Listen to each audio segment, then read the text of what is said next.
अस्सलाम वालेकुम नाज़रीन, जैसा कि हमारा सवालात का सिलसिला जारी है। मौलाना मोहम्मद इरफान असगर साहब हमारे पास मौजूद हैं, तो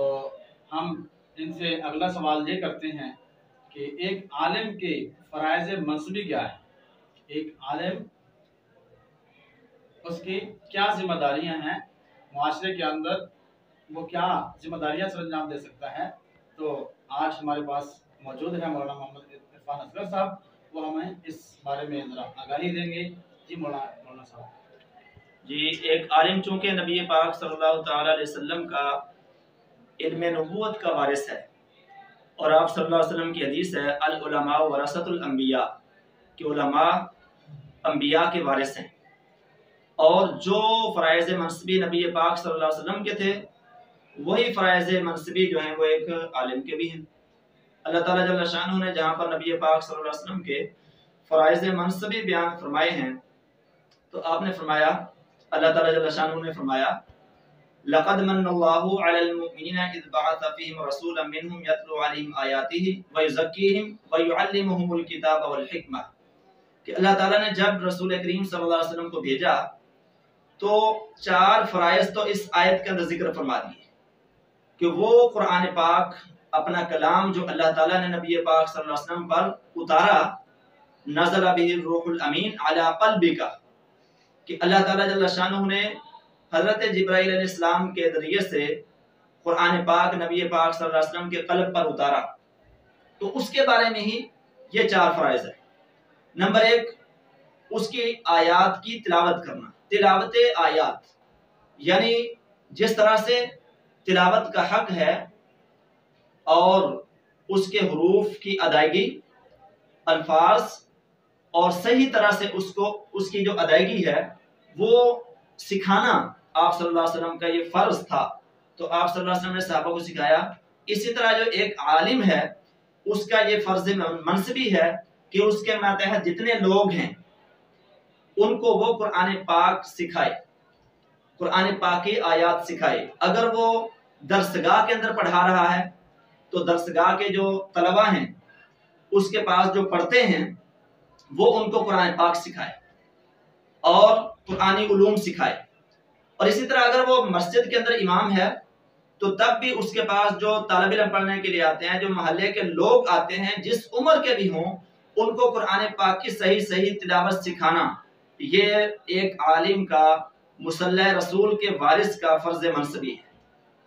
और दूसरी चीज़ वयुज़क्कीहिम, और उनका तज़किया करना, यानी उनके अखलाक बातना की इस्लाह करना, उनके अंदर हसद, कीना, बुग़्ज़, चुगली और इस तरह की जितनी भी बातनी बीमारियां हैं उनको ख़त्म करना, जैसा नबी करीम सल्लल्लाहु अलैहि वसल्लम का फ़र्ज मनसबी था, इसी तरह एक आलिम का भी फ़र्ज मनसबी है। यानी इस्लाह मुआशरा, इसको हम कह सकते हैं। इस्लाह मुआशरा यानी मुआशरे की इस्लाह करना, और उसके मातहत जितना इलाका है। नाज़रीन, आप देखें कि एक जो SHO होता है उसके मातहत जितना इलाका आता है, जो ऊपर अथॉरिटी होती है, उस इलाके के अंदर अगर कोई भी बदनज़ीरी पैदा हो, अमन व अमान का मसला पैदा हो, चोरी चकारी का मसला पैदा हो, तो उस SHO से पूछा जाता है। इसी तरह एक आलिम दीन का ये फ़र्ज मनसबी है कि उसका जितना इलाका उसके तहत आता है, जो लोग उसके मातहत आते हैं, उनका तो लाजमी है। बाकी एक आलिम जो है वो चूंकि नबी पाक सल्लल्लाहु अलैहि वसल्लम का दीन पूरी दुनिया के लिए है, इसलिए पूरी दुनिया में दीन पहुंचाना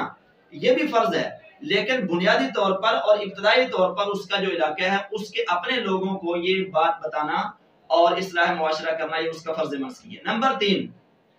वयुअल्लिमुहुमुल किताब, और कुरान पाक की तालीम देना, किताबुल्लाह की तालीम देना, ये उसका फ़र्ज मनसबी है। यानी ये कुरान पाक क्या कहता है, कुरान पाक एक वालिद के बारे में क्या उसकी हिदायत हैं, एक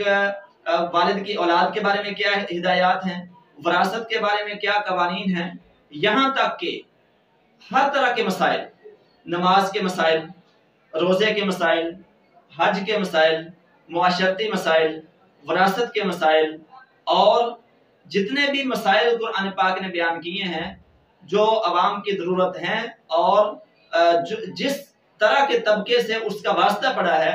اس طرح کے مسائل میں ان کی رہنمائی کرنا یہ اس کے فرض منصبی میں شامل ہے۔ اور یہاں تک کہ قرآن پاک نے تو یہ بھی فرمایا کہ آپ نے دوسرے کے گھر میں کیسے داخل ہونا ہے،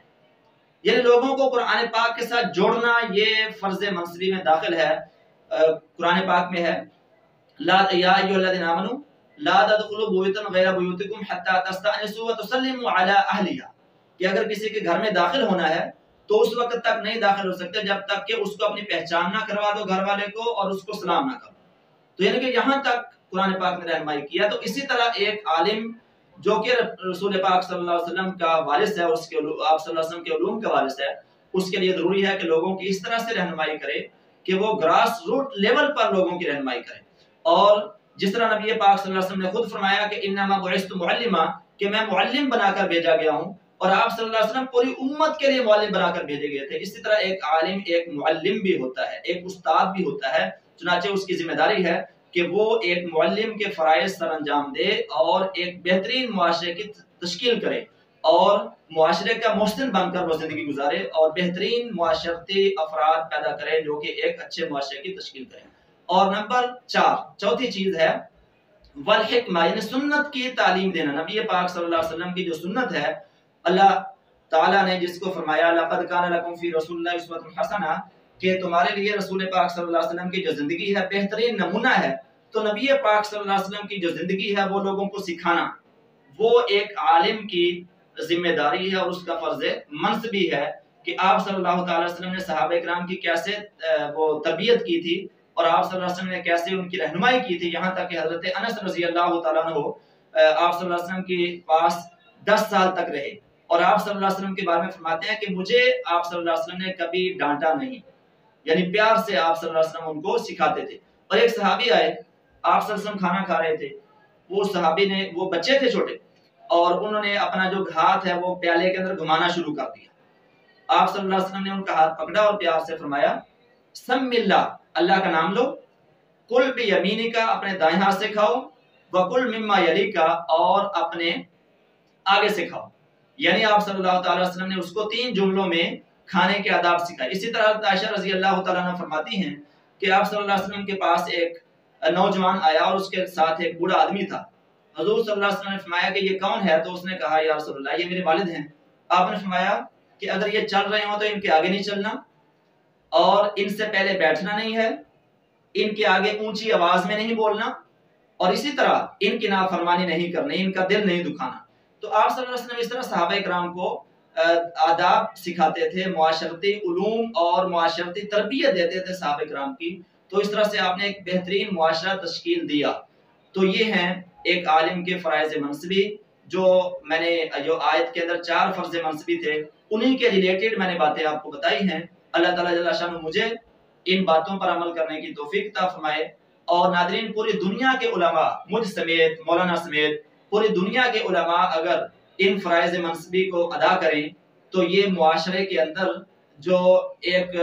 خلیج ہے علماء اور عوام کے اندر، مساجد کے ائمہ اور عوام کے اندر جو ایک خلیج ہے وہ ختم ہو جائے گی، کیونکہ نبی امت کے لیے آتا ہے تو ایک عالم جو ہے وہ بھی لوگوں کی تعلیم کے لیے علم حاصل کرتا ہے۔ تو اس طرح انشاءاللہ یہ فاصلہ ختم ہو جائے گا، لوگ مسجدوں کے ساتھ ریلیٹ ہو جائیں گے، لوگ آپ صلی اللہ علیہ وسلم کے علوم کے ساتھ ریلیٹ ہو جائیں گے، اور بہترین ایک جو ریاست مدینہ کا معاشرہ ہے وہ وجود